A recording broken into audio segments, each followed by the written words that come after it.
Ai-je le droit d'enregistrer ou de filmer quelqu'un sans son autorisation? Est-ce que je peux publier un message reçu en privé sans l'autorisation de son auteur? La réponse est non.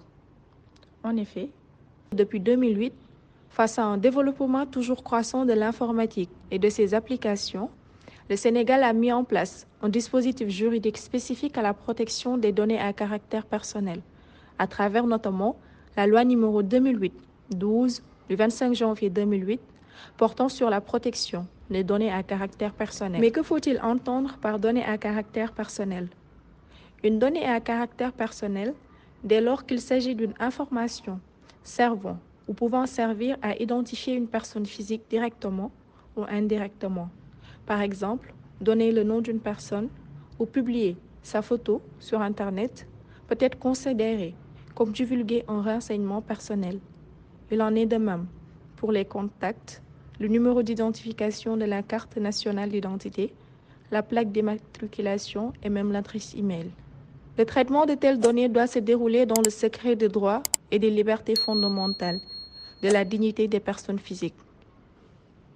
Il faut entendre par traitement de données la collecte, l'exploitation de ces dernières, la modification, l'extraction, la sauvegarde, la copie de données à caractère personnel, mais également la consultation, l'utilisation, la communication par transmission, la diffusion ou toute autre forme de mise à disposition.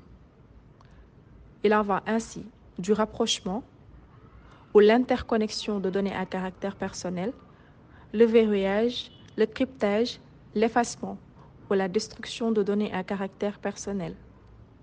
La protection de données personnelles est en réalité un droit pour tout citoyen et une responsabilité de l'État. Son inobservation conduit inéluctablement à une atteinte à la vie privée, réprimée par le Code pénal. Que faire en cas d'atteinte des données à caractère personnel? Vous avez la possibilité de saisir la Commission de protection des données personnelles. La Commission, garante du respect de la vie privée dans le traitement des données personnelles, a d'ailleurs publié sur son site, le www.cdp.sn, des modèles de lettres, notamment de plaintes, en cas d'atteinte à la vie privée. La victime, son représentant ou le tiers dénonciateur peut également se rendre dans un commissariat de police ou à la gendarmerie de son choix. Si ce dernier n'est pas compétent territorialement, il transmettra lui-même la plainte au commissariat ou à la gendarmerie compétente. D'ailleurs, la police nationale s'est dotée d'une brigade spéciale de lutte contre la cybercriminalité logée au sein de la DIC. Il en est de même pour la gendarmerie avec sa plateforme numérique de lutte contre la cybercriminalité. Quelles sont les peines encourues? Les articles 431-14 et suivants du Code pénal précisent les différentes infractions liées au traitement des données personnelles, même par négligence, et les peines y afférentes. Pour revenir à d'autres cas de figure, depuis la réforme du Code pénal sénégalais en 2008, notamment avec la loi numéro 2008-11 portant sur la cybercriminalité, le captage de son ou d'image d'une personne à son insu est un délit pénalement puni.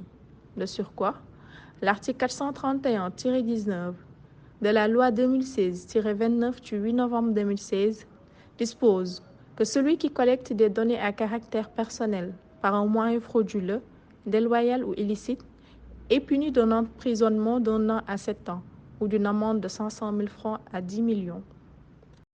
Merci d'avoir bien voulu regarder cette vidéo. Nous vous invitons à liker, partager, commenter et surtout à vous abonner pour plus de contenu. À bientôt pour une prochaine vidéo.